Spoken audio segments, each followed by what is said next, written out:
Thank you for joining us. Thank you for having me. Behind is the State House, which you hope to fill as the next governor of Indiana. That's correct. This has been an unprecedented year Absolutely. at this point. What have you learned from this year? Well, I think first what I've learned is that we have some crises in our constitutional republic in the state of Indiana. I believe that we have learned that our Indiana General Assembly many years ago gave the governor unilateral authority during an emergency that has proven to be problematic during this particular crisis, this particular health crisis. I believe that we've learned that the General Assembly needs to get some of that power back because they have basically rendered themselves unable to keep the checks and balances in place that should be there between the executive and legislative branches of government in a constitutional republic. On what issues? That was a vague assessment of the relationship between the governor and the legislature. You seem to have a specific issue or issues in which you believe that balance of power is not balanced. So certainly. Can you be specific to the first answer? What did you mean by that? Well, I think first of all, I think it's very obvious that when an executive is able to declare an emergency and then leave that emergency open for an unspecified period of time without bringing the people's representatives, the legislative branch, back into session, that causes a lot of potential problems. And I think that there are many citizens of the state of Indiana who feel that the unilateral ability of the governor to potentially legislate during an emergency in the absence of the General Assembly is problematic, and I agree with them. So are we talking about the stay-at-home order? Are we talking about the mask mandate? Are those the issues you're talking about? I think those are among many others. I think that in the broad sense, those are probably the two most visible and most disconcerting for many Hoosiers. But I believe at a much higher level, the capacity for other concerns to rise is also something that we need to look at. It's not just the what has been done, but the what could happen in the future that I think we need to be concerned about. You're being so vague with me. Can you be specific? I'm hoping that you would say, so what are those issues that you're afraid that the governor, obviously you're concerned that the governor has in your words, has overreached? I would say that that's fair. I believe that many Hoosiers, me included, believe that the governor has issued many orders that for a short period of time, perhaps without the collaboration of the General Assembly, some people might be okay with that. In my opinion, and I think here again in the opinion of many Hoosiers, the idea of any one individual being able to unilaterally say, we're going to shut down these businesses, we're going to let these businesses operate as usual, we're going to tell these businesses they have to operate at reduced capacity. I think one of the big ones that most Hoosiers would probably agree on is that a governor unilaterally telling churches that they cannot hold in-person services and that they have to conduct communion the way that the health department specifies it's okay to do it.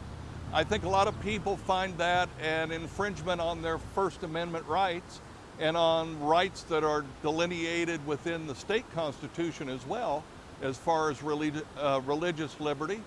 And I believe that that's a concern to many people. So would a Governor Rainwater, would you have not had a stay-at-home order or a mask mandate or limited those gatherings? I would not have, no. I believe that here again, to live in the type of society that the founders of both the United States and the state of Indiana intended, we're supposed to be citizens, not subjects, which means that the government should provide the information necessary, all the information, as much transparency as humanly possible, so that each citizen can decide for themselves how to keep themselves safe. I believe that especially when you get to the point of here's one person deciding for almost 7 million people, here's how you're going to keep yourself safe, and you're going to do what I tell you, that's not the way that our society or government was intended to run. We are heading into a legislative session in January. What do you see as the number one issue confronting the state as we begin a new year in 2021? Well, I would like to say that there's 1A and 1B. 1A is asking the General Assembly, which I would do on day one of my administration. The day after the inauguration, I would go to the members of the General Assembly and say, look, we need to fix this so that never again can a governor issue an emergency order and then issue executive orders unilaterally with no end date to when the General Assembly will come back into session and represent the people. And so I would ask the General Assembly to fix that right away. I have spoken to some members of the General Assembly, and I believe they intend to do just that. And I would immediately sign anything that limits the governor's power in an emergency. The second thing that I think is of utmost priority is we need to address the economic crisis that was created by the governor's executive orders. And I say it just that way because I hear a lot of people say, well, we have an economic crisis created by a pandemic. And the economic crisis wasn't created by the pandemic. The economic crisis was created by the executive orders issued by the governor of the state of Indiana. So what do you foresee? Do you see tax credits? Do you see loans? I mean, how do you make up for what is now 6 months of, at this point, right, of an economic situation? Well, and that's an excellent question, and I would answer that first of all by saying you can't make up for it. You can't put the horses back into the barn. So what's the plan then? How do you make people whole? I think the first thing that we need to do is we need to refocus the state of Indiana away from large corporations and back down to the small businesses that created the society and the economy that we live in. I believe that the most damage has been done to small business owners, to lower income wage earners, and that those people can be helped almost immediately by eliminating the individual income tax in the state of Indiana. All small business owners who have LLCs or are sole proprietors or partnerships pay their business taxes through their individual income tax.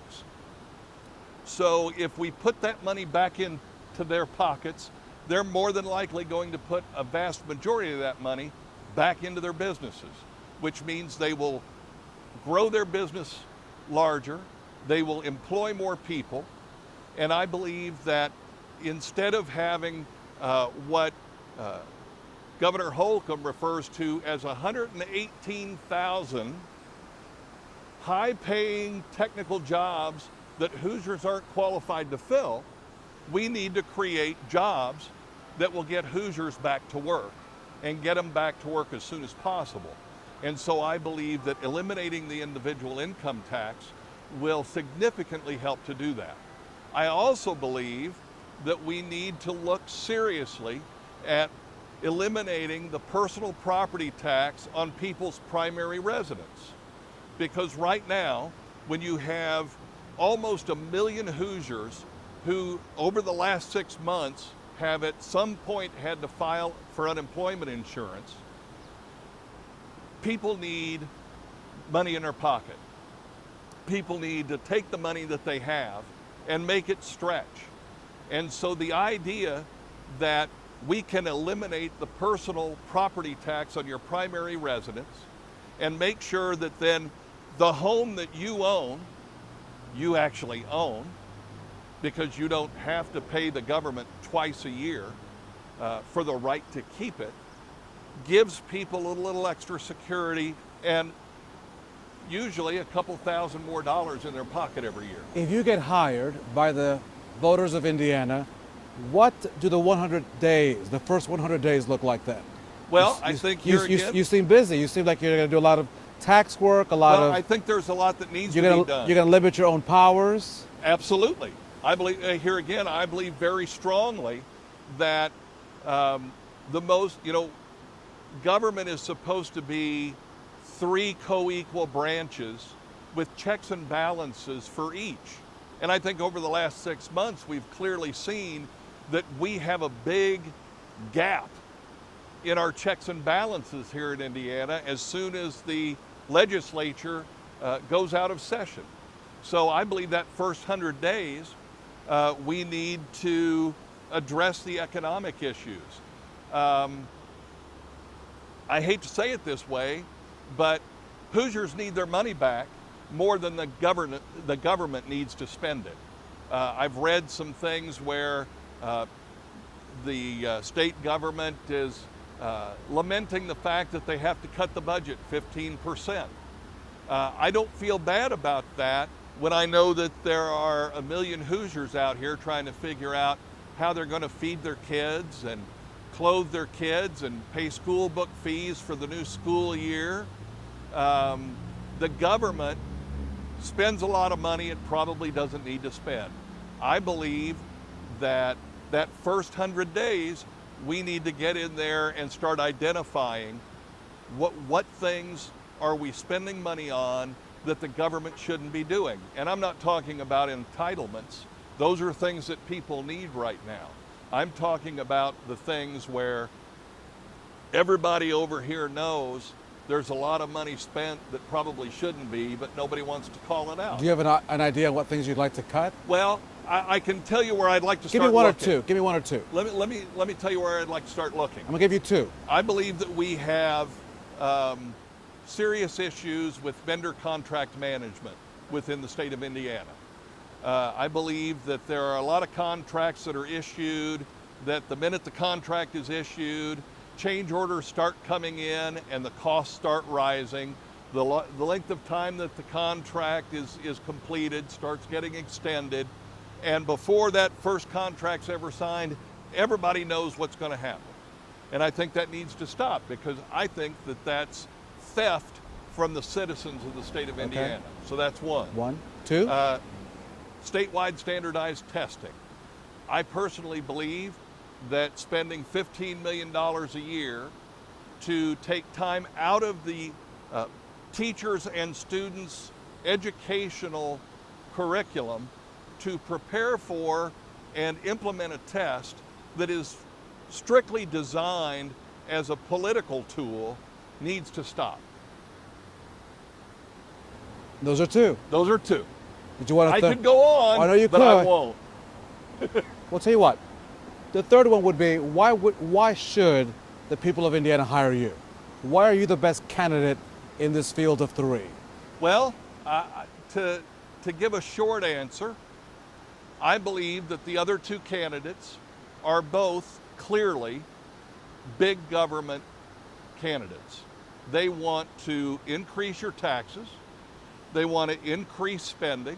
They want to increase the debt. They've both come out and said they want to criminalize not wearing a mask.